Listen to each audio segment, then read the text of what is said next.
just by saying great exercises for golfers. It's a load of crap really, and I've been guilty of it too, but it needs a bit more context, as there's a time and place, and you may or may not want to do these based on you, your goals, current level of fitness, current sort of phase of training, etc, etc. We're going to go through some examples, and an exercise we're going to use is a cable rotation to give you some context. Here we go. Basic cable rotation exercise. On this single cable column here, I've got about sort of chest shoulder height. I'm going to stand side on, feet about shoulder width apart, and just basically draw a big semicircle out around me.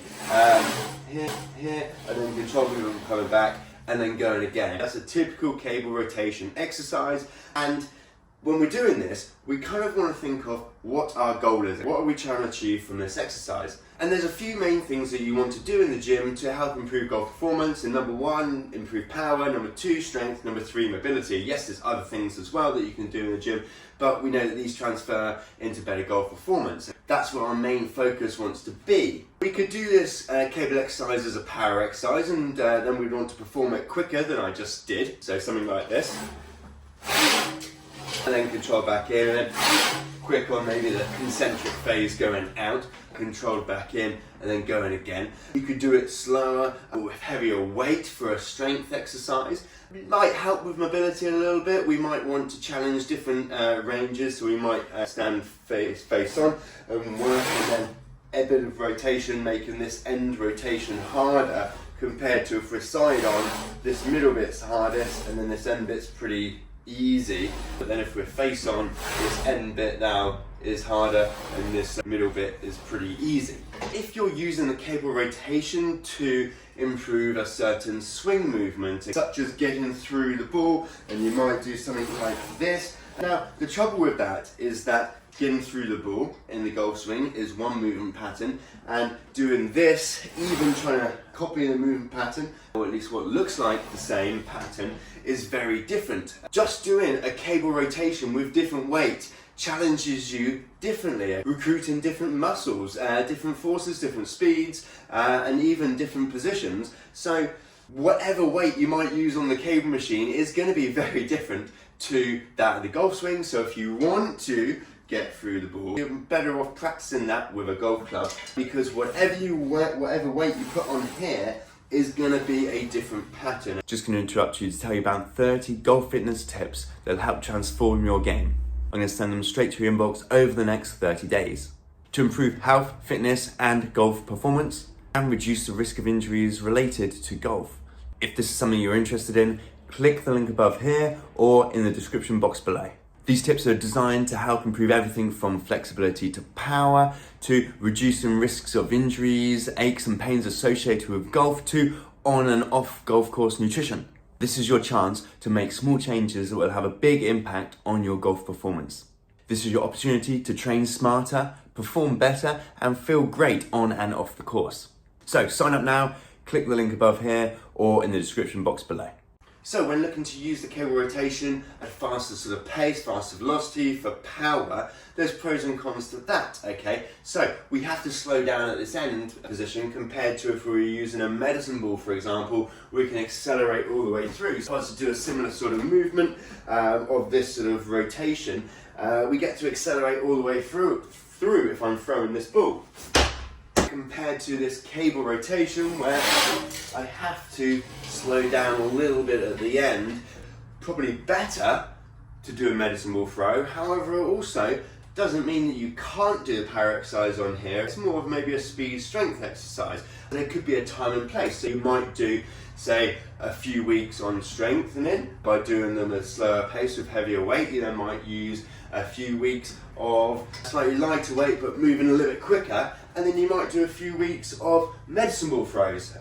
Or if you're doing a few sessions a week, you might do one strength set based session, you might do one speed strength based one, and you might then do a more power based one with medicine ball, depending on how you structure your training.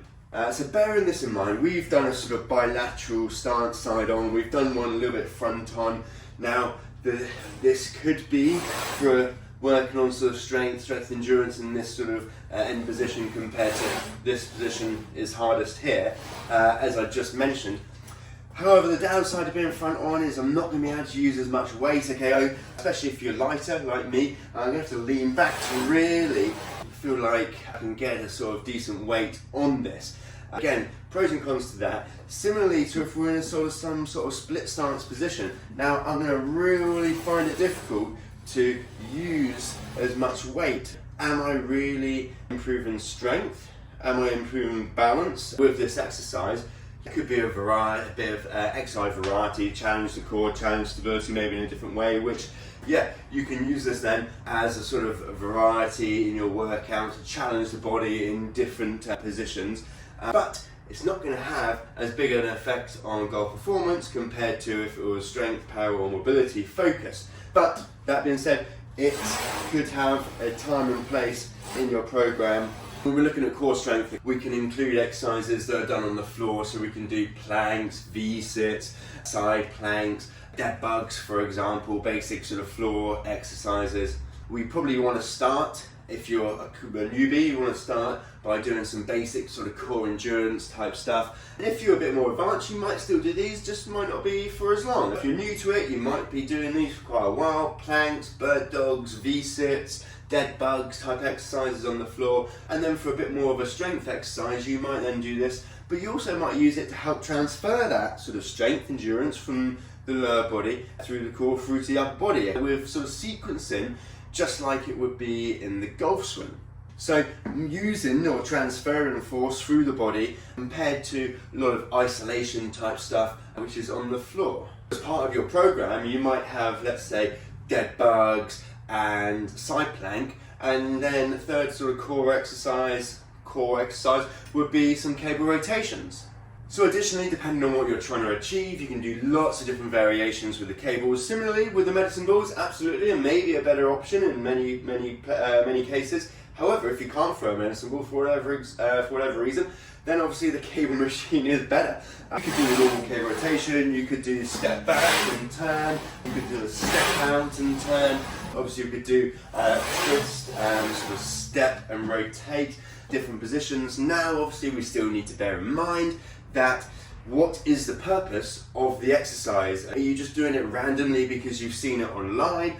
Or is it because actually it's part of your progressive program where actually we're using it to improve strength? Well then you probably want to be solid, balanced, and then using a sort of high load that you can control. If it's for power, then you want to use a sort of maybe light load that you can move very quickly.